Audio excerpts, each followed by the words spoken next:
Hey guys, what's up? Welcome back to iTouch App Reviewers. In this video, I want to go over two different stories. They're completely different, but the first one is about Steve Jobs and Tim Cook, and the second one is going to be about some new tech from CES. So next week is CES, and a lot of companies have actually hit me up asking me to go to their booths, check out their stuff. I unfortunately will not be able to make it this year, I don't think, but maybe in one of the coming years I will, and I will document it all and show you guys everything that's there. Although there's a lot of other YouTubers that do it, I'd put my own spin on it. I think it would be pretty cool. Anyways, on to the first story here.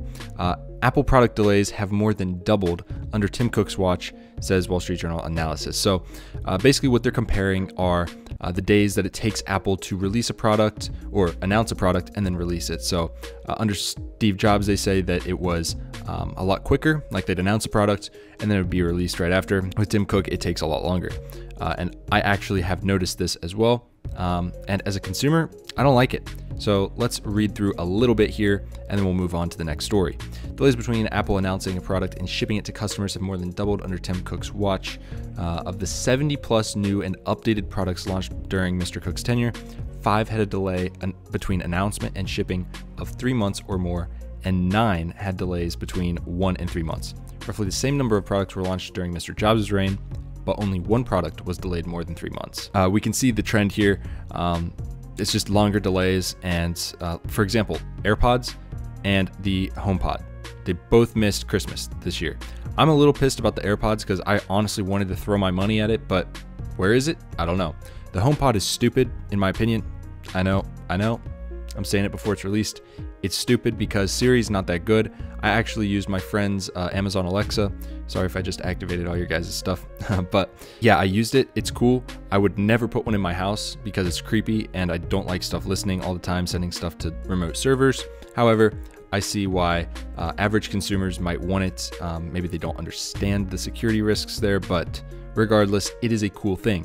Siri is just pretty dumb and not as useful as some of the other assistants. So I think HomePod is going to kind of be stupid unless you're looking for a smart speaker that actually sounds and looks pretty decent.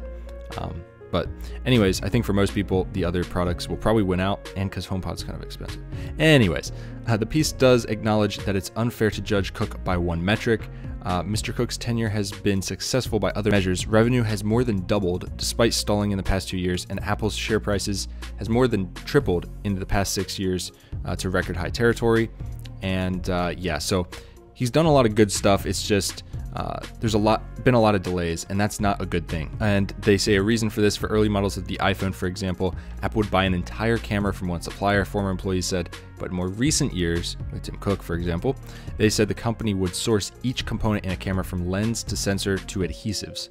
So basically what they're doing is they're getting more hands in the pot, probably to draw down the prices, but in return, longer delays, because obviously when you add more people to a project, stuff's gonna get delayed. Okay, I'm just telling you that from experience. I can tell you that that's what happens. So yeah, that's that. Tim Cook's been doing an all right job, but Steve Jobs was also very strict about things and having everything his way and getting his way. So you can kind of see the difference in how they manage that stuff. Anyways, here is the other story I wanted to go over. And Belkin unveils new family of wireless chargers, including a dual pad, adjustable stand, and more. As you can see here, Belkin's already the maker of one of the wireless charging pads carried in the Apple Store, but they have some new ones here. New lineup starts with the Boost Up Bold, a minimal wireless charging pad available in 4 colors: black, white, pink, and navy. Bold is rated for up to 10 watts charging speeds and compatible with all Qi-enabled smartphones. Although Apple maxes out the iPhone wireless charging, we know that at 7.5 watts. In addition to the 3 new color options, Bold also features an overall smaller design than the current solution, which is nice to see. And in case you're not seeing this, that kind of looks like the one I've got, the Mophie. Belkin figured out that, hey, people would rather a slightly smaller footprint for their wireless charger, so they're kind of copying Mophie there. But regardless, it looks pretty good. Simple. Common complaint of early Qi wireless charging solutions for iPhone is the lack of upright options. Charging docks hold your phone upright, but charging pads lay them flat on a surface. So with the Boost Up wireless charging stand, you can charge your phone upright in portrait and landscape. So kind of cool what they've done there. I think that's a pretty decent solution. They've also got a wireless charging car mount. So I think this is pretty cool. Basically, you just set your phone up. You don't have to plug anything in. the wire just comes in from the back, and it looks like it just works. It's a little ugly, but your phone will be there most of the time, so it won't matter too much.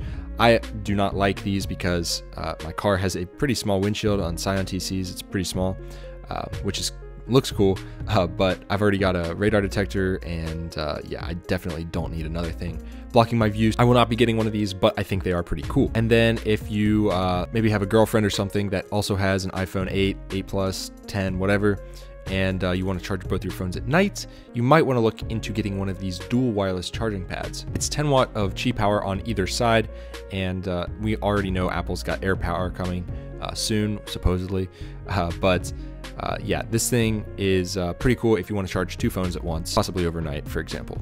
And then there is the charging system, which is commercial grade, and basically these things can be placed into desks and stuff like that. But yeah, so those are the 2 stories for today. Let me know your thoughts on this one, especially because we're going to see a lot more products coming out with CES, just around the corner here. I'm going to report on a lot of the cool ones, even from home, because there's tons of information on them, and companies have been sending me emails specifically about CES products. So I have a little bit of insider information for you guys, and I think it'll be cool to share that. So hit this video with a big thumbs up, subscribe. I'm keeping you guys up to date with everything Apple news, reviews, and more, and I will see you guys in the next one. Peace.